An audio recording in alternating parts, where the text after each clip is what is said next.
but you really, with the early lifespan of the Game Boy, if you look at a lot of Nintendo's advertising, they were really pushing this system towards those older adult professionals who had, time to kill in airline terminals or on commutes on trains or buses.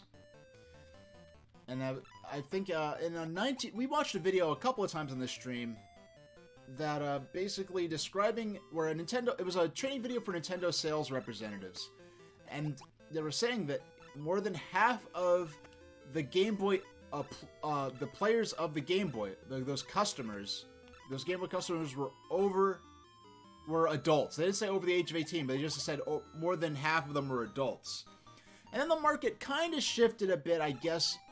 I don't know exactly how or why, I guess.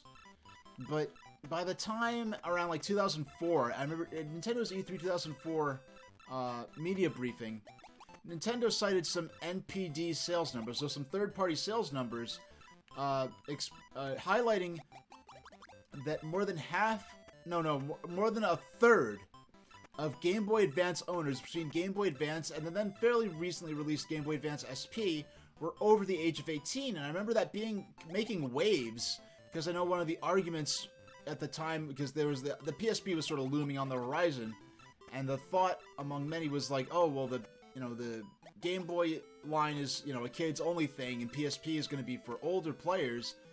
And so for Nintendo to be able to point out that more than a third of the Game Boy Advance owners were over 18 was kind of a shock. But even at the time, I thought that was kind of ironic, given that I was aware of how much of that early marketing, and especially on television to an extent, but especially in print ads, with sort of the ads featuring, older, 30 and up business people, dressed in business casual attire, in airline terminals or in waiting rooms and the like, playing games like Tetris, Dr. Mario, some of those similar casual early generation Game Boy sports titles like golf, for instance. So it's like, yeah, I'm surprised it wasn't a higher percentage of adult players by then. And then the DS, two things kind of happened at once. The Game Boy, a lot of the people who grew up with Game Boy as kids you got that, it seemed like there was a period where, up until like maybe the early 90s, where most people grew up playing games and then they stopped as they grew older, and it was just kind of somehow became this thing that was just you were expected to grow out of, and that's still a major thing now, which is kind of bizarre given that video games are now bringing in more revenue than Hollywood, and it's a super mainstream thing, but yet there's still the stigma of it being like a children's only activity. Oh, don't mention it, people won't take you seriously, or they'll think you're antisocial or something like that. And even though that's a complete misunderstanding of what antisocial even means, but that's a whole other story. But what I was getting at is, you were getting, I guess, around people born in, I say that late 80s, early 90s, you got into that range where a larger percentage of people that grew up playing games weren't growing out of it. They were growing up and continuing to play games, just as you grew up watching television, you watch television as an adult, you watch movies as a kid, you watch movies as an adult, and it became this larger demographic that grew up playing games, and they continued playing games.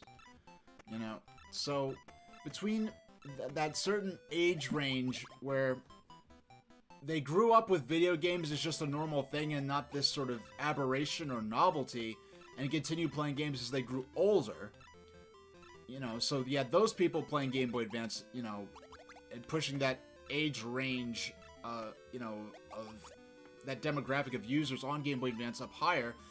And then around the time of the DS launch, you also have this big casual push from Nintendo. I gotta give them credit. They really noticed at exactly the right time what was happening, and they noticed there's this market for people who there's this untapped market of people who could be playing video games and might be interested in video games, but the hardware isn't appealing, and the software selections aren't as games aren't being made and marketed for them, and gaming in general was, the nature of the games was becoming more and more complex. So we have the DS now, where having the touchscreen, and an age before smartphones where... Hold on, I'm talking too much. You do. That's more like it. So you have all these people that maybe were intimidated by the increasingly complex controllers. You started with 2 buttons and a D-pad on the Game Boy. And now you have you have 4 buttons and 2 shoulder buttons, or you might have 4 shoulder buttons and bumpers and a D-pad and an analog stick, and it's like, okay, by adding this touch panel, we could make the interface a lot simpler as the games become more complex. And I think the thing I don't hear people talk about a lot with the DS, and this is something I remember on the old SpyMac forum.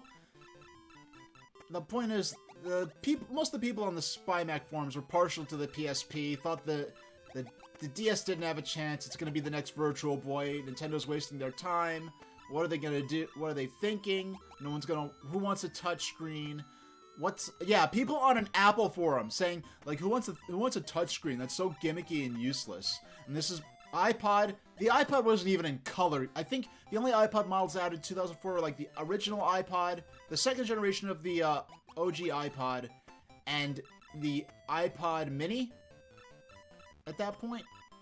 So yeah, like the iPod wasn't even in color at that stage. And I was like, the argument was, what's the point of having 2 screens? And I was just pointing out, like, the touch screen is yes, it's a screen where you can display images and information, but it's also an input device.